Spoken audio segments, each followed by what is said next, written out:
चलिए फिलहाल बिना किसी देरी की शुरुआत करेंगे इस खास प्रोग्राम की।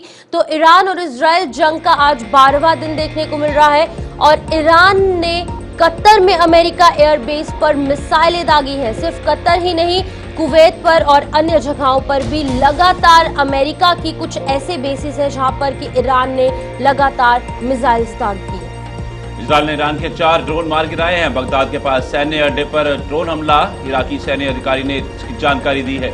इंडिगो ने मिडल ईस्ट को लेकर जारी की अपनी एडवाइजरी, 10 बजे तक निलंबित की सभी फ्लाइट्स।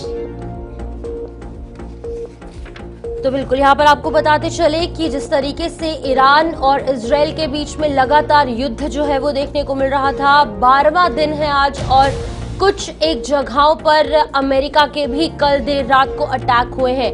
अमेरिका की भूमिका पर कई लोग सवाल उठा रहे थे, लेकिन अब कहीं ना कहीं खुलकर जब अमेरिका सामने आया तो उसका खामियाजा अमेरिका को भी भुगतना पड़ा और अमेरिका के कुछ बेसिस पर लगातार ईरान की तरफ से हमले किए गए हैं। ईरान और इजराइल की जंग में जब हम अमेरिका की बात करते हैं तो कहीं ना कहीं बैकफुट पर वो नजर आ रहा था, पीछे से वार कर रहा था, खुलकर सामने नहीं आ रहा था। लेकिन जब ईरान पर अटैक किया गया अमेरिका की तरफ से, अब ईरान भी पीछे नहीं है, वो भी कह रहा है कि खून का बदलाव हम खून से लेंगे और अब अमेरिका के भी कई अलग अलग जगहों पर उनके बेसिस पर ईरान की तरफ से अटैक हुए हैं। तो अब ये सिर्फ 2 देशों के बीच में युद्ध नहीं है, अब ये कई सारे देश जो है इसके अंदर इन्वॉल्व हो गए हैं।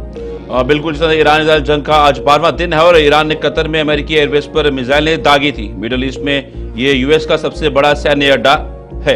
इजराइल ने ईरान के 4 ड्रोन भी मार गिराए। बगदाद के पास सैन्य अड्डे पर ड्रोन हमला हुआ, इराकी सैन्य अधिकारी ने इसकी जानकारी दी। इंडिगो ने मिडल ईस्ट को लेकर अपनी एडवाइजरी जारी की, जिसमें 10 बजे तक अपनी सभी फ्लाइट्स को निलंबित कर दिया गया। प्रदेश में अहम ये बात हो जाती है कि अब जिस तरीके से मध्यस्थता बनने की उम्मीद जो जग रही थी वो कहां तक सही रहेगी। सबसे बड़ी खबर, इंडिगो ने मिडिल ईस्ट को लेकर अपनी एडवाइजरी जारी की है, 10 बजे तक निलंबित की है सभी अपनी फ्लाइट्स।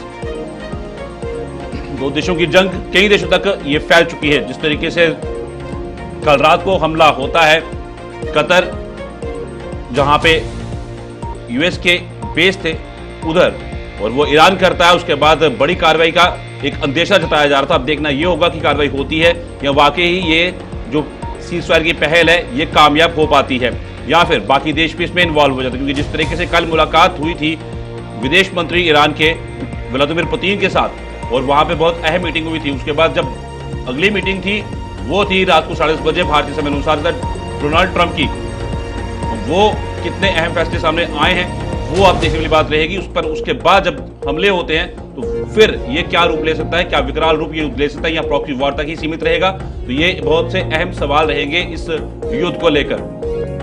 तो बिल्कुल इसी बीच आपको बताते चले कि अमेरिकी बेस पर मिसाइल हमले के बाद अब कहीं ना कहीं तमाम बड़ी घोषणाएं, तमाम बड़ी बातें आ रही है और अमेरिका ने अगर हमला किया तो और उसको इसका खामियाजा भुगतना पड़ेगा। अमेरिका बेस पर मिसाइल हमलों के बाद जो खामनेई है उन्होंने बातें सामने की है। उन्होंने कहा है कि ईरान आत्मसमर्पण करने वाला राष्ट्र नहीं है, अगर अमेरिका ने हमला किया तो फिर से जवाब दिया जाएगा।